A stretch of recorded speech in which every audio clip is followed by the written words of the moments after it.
Hello, class. This lesson we're going to learn how to add and subtract radical expressions. In this first example, they tell us that this triangle has a perimeter of 6.5 radical 2 units. So make a conjecture about how you think they got this answer. How do you think they did it? Well, it looks like they added up the numbers in front of the radical signs, but they left the radical 2 alone. That didn't change. Now, what does this process remind you of back from algebra? This looks very similar to when we combine like terms and apply the distributive property. So if we think of each radical 2 as x, as a variable, we would get this expression, and it would be 6.5x. And remember, when we combine like terms, we don't change the variable or the exponent on the variable. It's the same idea here. We're not changing the radical and the radicand at all. It's just saying square root of 2. And is square root of 2 a real number? Yeah, it's irrational. So we can't write it as a fraction where the numerator and denominator are integers, but it's still a real number.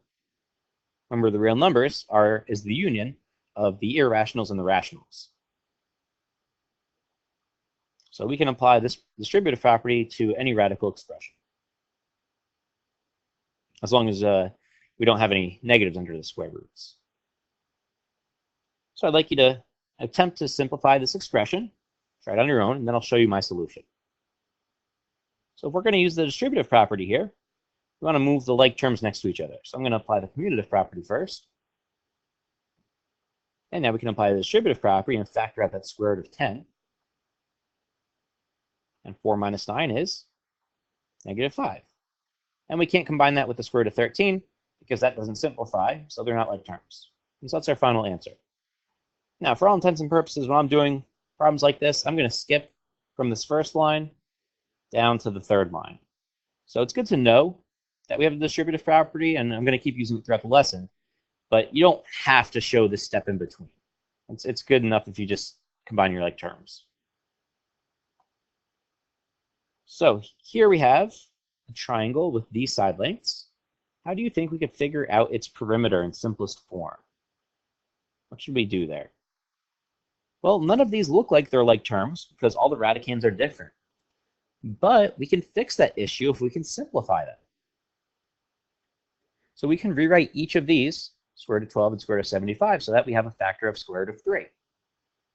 And we're going to end up with 11 times the square root of 3. So let's see how we can do that. Find the perimeter, we add up all those sides. And square root of 3 doesn't simplify anymore. The square root of 10, I'm sorry, square root of 12. What are factors of 12? Well, perfect square factor is 4, so we should have 4 and 3. And what's the biggest perfect square factor of 75? That's 25. 25 times 3. So square root of 4 is 2. And square root of 25 is 5.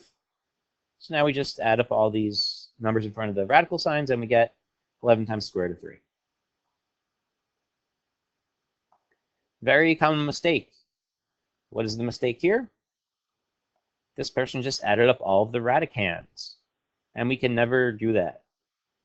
We can't do that. That's not always true. And it's usually not true. So if you remember this simple example, you will never commit this mistake. Think about 9, 16, and 25. We know that the square root of 9 is 3, and the square root of 16 is 4. And what's the square root of 5? That's 25, it's 5, right? But 3 plus 4 is 7, and that's not equal to 5. So we can't just add the radicands together. So even though 9 plus 16 is 25, this equation is not true. So you can't do that. I want you to try to simplify this expression using the strategies of simplifying the radicands. So we're simplifying the radicals. So we can't simplify that 5 squared to 3. But what's the biggest perfect square that goes into 48? It's 16. 16 times 3. And we can apply that property, and now square root of 16 is 4. Now we apply the distributive property, combine like terms, we get 9 times the square root of 3.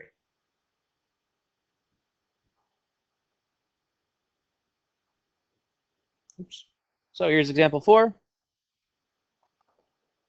like you to try this on your own, and make sure when you says explain that you write out a sentence or two that explains how you got your answer.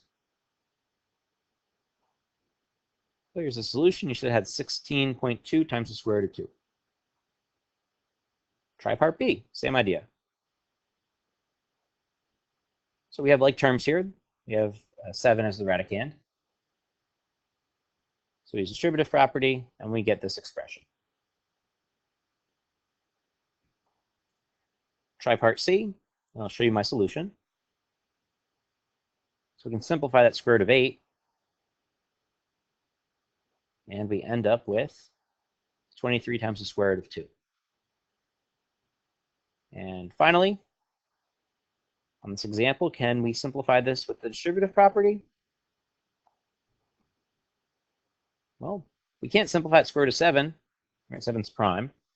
And that 10, well, 10 doesn't have any perfect square factors aside from 1. So no, we can't simplify it so that we get like terms. So in order to figure out if you can simplify or not, you gotta check if each term can be simplified. And once they're fully simplified, if their radicands aren't equal, you can't simplify it any further. With a geometric application, we want to figure out the area and perimeter of this triangle. So to find the perimeter, we add up all the side lengths. And we see right here that we have two like terms. So we have 16 square root of 3 plus 384. And what's the biggest perfect square that goes into 384? Well, first thing you gotta do is check, is 384 a perfect square? 384. No, we get a decimal. So now we take half of 384 and we hunt for perfect squares that are less than or equal to this number, 192. So start there and go down. Are any of these factors of 384? Turns out that 64 times 6 gives us 384. And the square root of 64 is 8. And we can't simplify this any further. Radicands are not equal, and they're fully simplified. Let's find the area. Remember, area is 1/2 the base times the height. And in this case, the base and the height are the same. So it's just 8 square root of 3, that quantity squared, over 2, the 1/2. And now if we square each factor here, on that product in the numerator, we get 8 squared and square root of 3 squared. 8 squared is 64. And the square root of 3 and squared undo each other. Those are very similar to inverse operations. So we get, let's see, 64 divided by 2 is 32, times 3 gives us 96. So now we want to talk about our units. Perimeter is just a linear unit. Area is a square unit. So remember that important fact about your units. In this lesson, we learned how to add and subtract radical expressions. Thank you for watching this video.